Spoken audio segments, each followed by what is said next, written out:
A report carried out by the Women's Rights Network says the majority of police forces in England and Wales allow trans-identifying biologically male officers to strip search women. At least 34 out of 43 forces have either implemented the policy or intend to. This all stems from December 2021, when the National Police Chiefs Council approved a policy paper proposing that officers be permitted to strip and even intimately search suspects of the opposite sex if the officer self-identifies as the same gender as the person being searched. Retired Police Superintendent Cathy Larkman authored the Women's Rights Network report entitled State-Sanctioned Sexual Assault, and she joins me now. Welcome to the show. I want to ask you first about the title, State-Sanctioned Sexual Assault. People watching will think that's quite an alarmist title, that's quite shocking. Can you explain what you mean by that? Well, I don't think it is alarmist. I think it's a very accurate title, Andrew, to describe what's happening here, because this is the first instance at the very highest level that police chiefs, the chief constables of the forces of this country, have mandated an action which isn't, in fact, the law according to the legislation they're supposed to cover. So they've actually mandated the fact that, you know, people can strip search the opposite sex. So the law is that that cannot take place, that a police officer cannot strip search a member of the opposite sex, but the NPCC are saying we should ignore the law effectively and think in terms of gender identity, not biological sex. Is that right? Yeah, that's absolutely right. And it's important to say this isn't the first time. They've sneaked this in below the radar before in 2012 for prisoners in custody to self-identify who they wanted to search them. Right. So whether they wanted a policewoman or a policeman to search them. They sneaked that in the legislation, the Police and Criminal Evidence Act.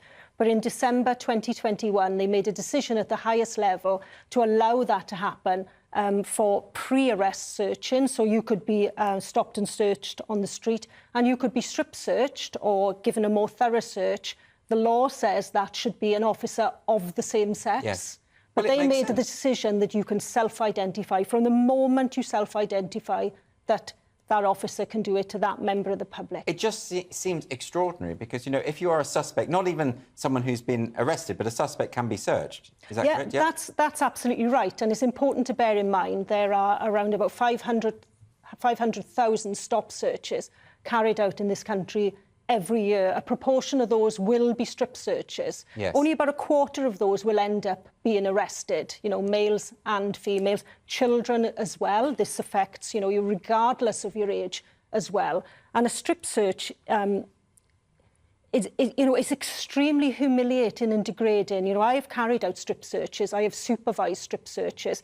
They can easily go very, very wrong. And you have to bear in mind the dignity of the person. The law says it must be an officer of the same sex. Yes. So as well as the person being searched, just think of the policewomen, you know, and policemen as well. But obviously I'm particularly speaking about policewomen there are tens of thousands of them in this country who have had no voice in this decision. That's fascinating. I mean, you're a retired superintendent, so when you were working with the police force, had this come in at that point? Would it ever have crossed your mind that this is something that the police could do? I suspect, and I know from the policewomen that we speak to and the police officers we speak to, that they are not fully informed in relation to this. You know, police chiefs really have sort of sneaked this in on them. They certainly haven't consulted them. Yes. It seems to be a broader problem. The NPCC, but also the College of Policing seems to be sneaking in these kind of ideas. People are going to be surprised, though, because surely bodies such as the police chiefs and the people who train the police, the College of Policing, they should know the law, shouldn't they? They absolutely should know the law, and they should be complying as well with their own internal ethical code. Yes. They're totally failing to do that. You know, they're here to serve the public and police with consent. These are really, really important principles for policing in this country. They're failing to do that. And if you read the policies, the policy that was approved by the National Police Chiefs Council, it's entirely saturated with gender ideology phrases that have no place in the law of this country. Self-ID is not the law in the UK. And it's interesting, the NPCC has removed the guidance from their website. What does that signify? Well, I think it signifies they're rattled because, you know, lots and lots of women particularly, but men too, have, raised an almighty storm in relation to this. And obviously the Women's Rights Network report has landed very, very hard. Within 2 days, that was raised in a Home Affairs Select Committee hearing with the policing minister, and received, a lot of attention as a result. So I think they are rattled, but we shouldn't take too much comfort from that. There shouldn't be a celebration. There shouldn't be a party that they've somehow removed this.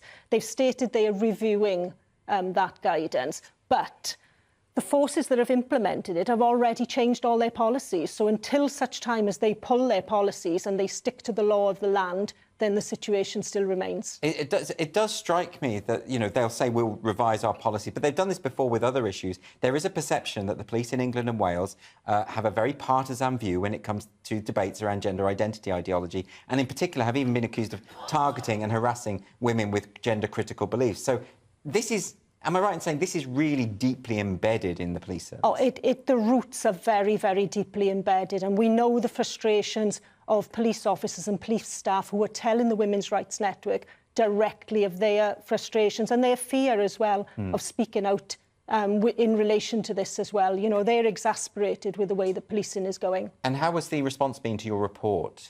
The response has been excellent. That report wouldn't have been possible without numerous women at a grassroots level making that happen via letters, emails and Freedom of Information Act requests. Yes. And they have made that possible. It should not be down to individual women to make our police forces change and listen and comply with the law of the land, but yet here we are. Yes, so if it wasn't for these people just asking questions again and again and pushing back, the police would be perfectly happy to just push this through. No one would ever know, in other words. No, and exactly that. This has been going on, as I said, for, after arrest, for people in custody to self-identify since 2012, and that's been highlighted in previous reports. Yes. But since December 2021, there was a significant expansion.